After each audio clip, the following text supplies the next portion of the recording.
जम्मू कश्मीर में एक बार फिर हिंदू परिवार टारगेट पर हैं। पुंछ में हिंदुओं के घरों पर पथराव हुआ है। हेवी सिक्योरिटी डिप्लॉय कर दी गई है। एलओसी पर इंडिया ने जो कंस्ट्रक्शन किया है उसे पड़ोसी मुल्क में फुल टेंशन है। पाकिस्तान इस वक्त आटा दाल पर डिबेट कर रहा है और इंडिया ने बॉर्डर पर रहने वाले अपने लोगों को सिक्योर करने के लिए 80% का काम कंप्लीट कर दिया है।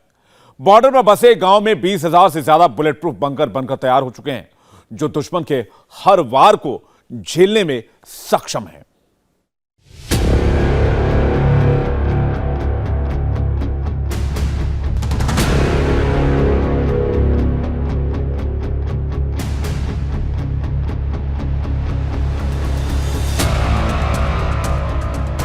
हिंदुस्तान का बॉर्डर महफूज है। एलओसी से लेकर एलएसी तक सिचुएशन अंडर कंट्रोल है। मोदी सरकार में दुश्मन की तरफ से फेंकी गई हर ईंट का जवाब पत्थर से दिया जाता है। दुश्मन हर बार मुंह की खाता है, लेकिन फिर भी हरकतों से बाज नहीं आता। 2019 से 2020 तक एलओसी पर 5,601 बार सीज फायर का उल्लंघन हुआ था, लेकिन 2021 में सीज फायर को लेकर हुई बैठक के बाद पाकिस्तान की नापाक हरकतों में कमी आई। 2021 से 2022 तक एलओसी पर केवल 3 बार ही सीज फायर का वायलेशन हुआ।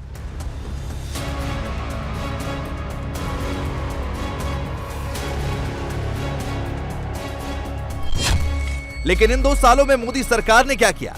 कैसे बॉर्डर को और भी ज्यादा सिक्योर किया? बॉर्डर पर रहने वालों के लिए कौन सा नया स्ट्रक्चर खड़ा किया? आज हम आपको एक एक डिटेल विद प्रूफ दिखाएंगे। लेकिन पहले पुंछ की इस तस्वीर को देख लीजिए।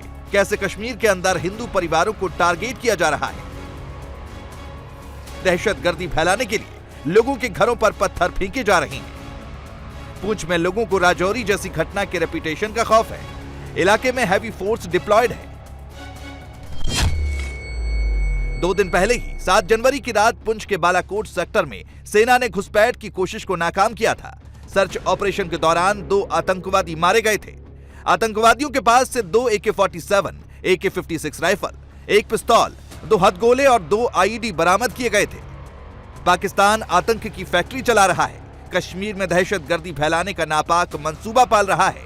लेकिन हिंदुस्तान में क्या चल रहा है, ये समझने के लिए मंजूर मीर की इस रिपोर्ट को देखिए। हम इस वक्त नौशहरा सेक्टर में मौजूद है। ये इलाका एलओसी से महज 2 किलोमीटर की दूरी पर है। मेरे सामने आप जो ये पहाड़ियाँ देख रहे हैं, ये एलओसी है।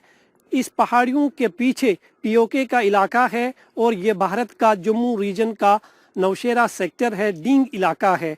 ये तस्वीर आप इस इलाके की देख सकते हैं। वर्ष 2020 से पहले की बात करें तो हर आए दिन यहाँ पर गोलियां चलती थी, मोटार शेल गिरते थे और बहुत सारे लोगों की जो है इन इलाकों में जान चली गई है। लेकिन अब सरकार ने इन इलाकों में जो नियंत्रण रेखा से सटे हुए इलाके हैं, हर घर के पास एक बंकर बनाया है। कंक्रीट बंकर्स बनाए गए हैं। मेरे सामने आप ये देख सकते हैं, यहाँ पर बंकर जो है वो बनाए गए हैं, क्योंकि वक्त रहते अगर पाकिस्तान की तरफ से किसी भी तरह की गोलाबारी होती है, शेलिंग होती है, तो लोग आसानी से उस बंकर में जाकर अपने आप को महफूज कर सकते हैं।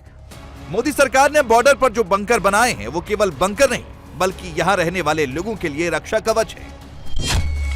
2018 में केंद्र सरकार ने जम्मू कश्मीर के सीमावर्ती इलाकों में 400 करोड़ रुपए की लागत से बंकरों के निर्माण की मंजूरी दी थी, जिसका मकसद एलओसी के पास रहने वाले लोगों की जिंदगी को सिक्योर करना था। मोदी सरकार की स्कीम 80% तक पूरी हो चुकी है। बॉर्डर पर बंकर बनकर तैयार है। जम्मू रीजन की बात करें तो जम्मू के पुंछ, राजौरी और नौशहरा सेक्टर में अब तक 20,000 से अधिक ऐसे बंकर्स बनाए गए हैं, जो पुख्ता बंकर्स हैं, जिनमें किसी भी तरह की शेलिंग का जो है कोई खतरा नहीं है। अगर इस तरह के बंकर्स पर कोई शेल गिरता भी है, जो मोटार शेलिंग जो लगातार पाकिस्तान की तरफ से अक्सर देखी गई है, उसका इन बंकर्स पे कोई असर नहीं पड़ेगा। एलओसी पर बनाए गए बंकर किस तरह डिजाइन किए गए हैं, ये भी समझिए। कंक्रीट से बनाए गए इन बंकर्स में दीवार और छत की मोटाई 20 इंच की है। बंकर के अंदर किचन भी है और टॉयलेट भी है। रोशनी के लिए प्रॉपर वेंटिलेशन और इलेक्ट्रिसिटी की फिटिंग भी इन बंकर्स के अंदर की गई है। कम्युनिटी बंकर्स की कैपेसिटी 100 से 150 लोगों की है। सीढ़ियों का इस्तेमाल करके जो है लोग आसानी से इन बंकर्स में घुस सकते हैं। ये एक कम्युनिटी बैंकर है जिसमें बहुत सारे लोग आ सकते हैं। ये आप देख सकते हैं, ये पूरा घर की तरह जो है इसको तैयार किया गया है। ये आप देख सकते हैं, इसमें डबल स्लैब लगी हुई है, बिजली का इंतजाम है, पूरी तरह से ये बंकर जो है यहाँ पर तैयार किए गए हैं। हालांकि पिछले 2 सालों से जो है इन इलाकों में नियंत्रण रेखा से सटे जो इलाके हैं, खासकर पुंछ, राजौरी, नौशहरा सेक्टर, यहाँ पर किसी तरह की गोलाबारी जो है देखने को नहीं मिली है। लोगों ने राहत की सांस ली है जब से सीज फायर हुआ है दोनों देशों के बीच में। लेकिन लगातार जो पाकिस्तान की तरफ से शेलिंग हो रही थी, काफ़ी लोगों की शेलिंग के दौरान जान चली गई थी। उसके बाद केंद्र में जो नई सरकार आई थी, मोदी सरकार ने ये फैसला लिया था कि हर जिले में जो भी नियंत्रण रेखा से सटे हुए इलाके हैं वहां पर कंक्रीट बैंकर्स बनाए जाएंगे। तो ये आप देख सकते हैं, ये जो आप कम्युनिटी बैंकर देख रहे हैं, यहाँ पर करीबन 150 से ज़्यादा लोग जो है एक साथ जो है रह सकते हैं। ये जो बंकर्स यहाँ पे बनाए गए हैं, इन पर किसी भी तरह का जो पाकिस्तान की तरफ से मोटार शेल्स फेंके जाते हैं, गोला बारूद की जो वहाँ पे से फायरिंग होती है, उससे इस कंक्रीट बैंकर में जो है किसी तरह का असर नहीं पड़ेगा। राजौरी, पुंछ और नौशहरा सेक्टर की बात करें तो करीबन 20,000 से अधिक ऐसे बंकर्स जो है अब तक बनाए गए हैं और नए बंकर्स जो है बहुत सारे इलाकों में अभी भी बनाए जा रहे हैं। तो ये तस्वीर आप देख सकते हैं कि किस तरह से इनकी दीवारें जो है वो डबल स्लैब के जरिए जो है तैयार की गई है, ताकि लोग अगर वक्त रहते पाकिस्तान की तरफ से किसी भी तरह की शेलिंग होती है तो लोग आसानी से इसमें पनाह ले सकते हैं और अपनी जान बचा सकते हैं।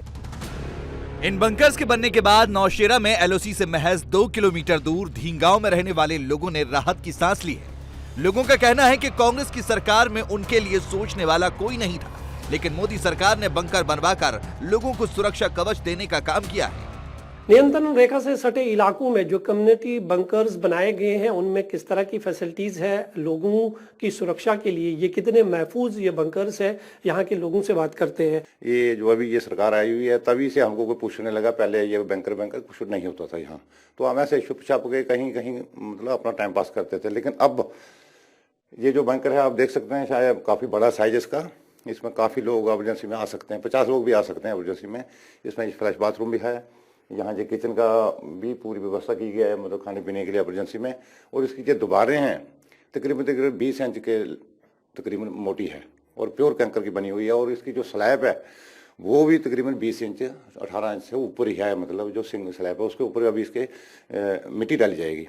यानी कि जो बड़ी मिसाइल तो उसको अटैक कर मतलब हिट कर सकती है, बाकी जो आम शैलिंग वहाँ से आती है वो उसका इसके अंदर आने का कोई खतरा नहीं रहता है।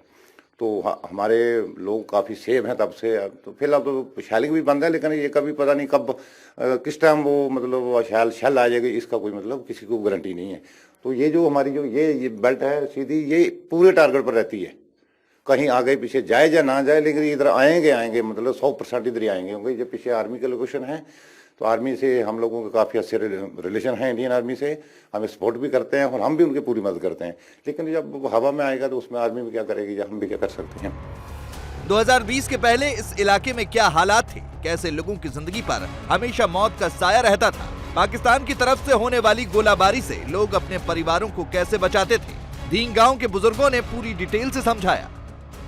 सीज फायर होने से पहले क्या होता था कि इतने गोले पड़ते थे इधर कि छुपने के लिए जगह नहीं थी। तो अब गवर्नमेंट ने बैंकर बना दिए हैं, तो थोड़ी बहुत अपने परिवार भी लेके छुपने के लिए जगह है, कुछ ना कुछ बन गई है। तो पहले क्या था, कुछ नहीं था, पहले ऐसे ही रहते थे, कोई छुपने के लिए जगह नहीं, कोई कुछ नहीं। लेकिन गवर्नमेंट ने जो कुछ कर दिया है बहुत अच्छा कर दिया है, तो छुपने के लिए जगह बन गई है।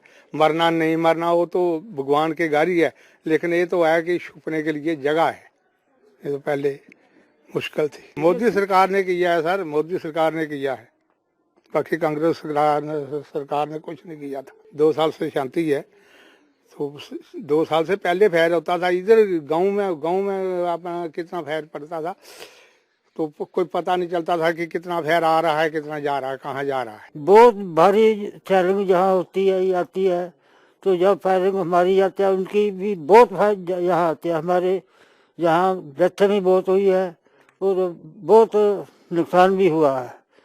तो हम तो भाग भाग कर कभी दरख्तों के नीचे, कभी पेड़ों के नीचे, कभी कहीं छुप जाते थे। तो आजकल जो है बैंकर वगैरह बन गए, इनकी सहूलत बहुत हो गई है। ये बैंकर तो हमें बचा रहे हैं, बैंकर ना हो तो हमारा मुश्किल है जीना यहाँ। जब सर ये मोदी सरकार आई है तब भी सब कुछ हुआ, उससे पहले हमें कुत्ते भी नहीं पूछते थे यहाँ, तो हम धक्के ही खाते थे यहाँ। वो आना, लीडरों ने बातें करनी, बाहर चले जाना, तो हमें कुछ नहीं दिया उन्होंने, ना किया। बूढ़े आदमी हैं। बस यही फर्क है हिंदुस्तान और पाकिस्तान में। पाकिस्तान अपनी आवाम के लिए 2 वक्त की रोटी भी जुगाड़ नहीं कर पा रहा है और हिंदुस्तान अपनी आवाम की सुरक्षा के लिए हर घर के बाहर बंकर तैयार कर रहा है। इंडिया टीवी हर वक्त हर जगह डाउनलोड करने के लिए सर्च करें India TV news Google play store या ऐप स्टोर पर।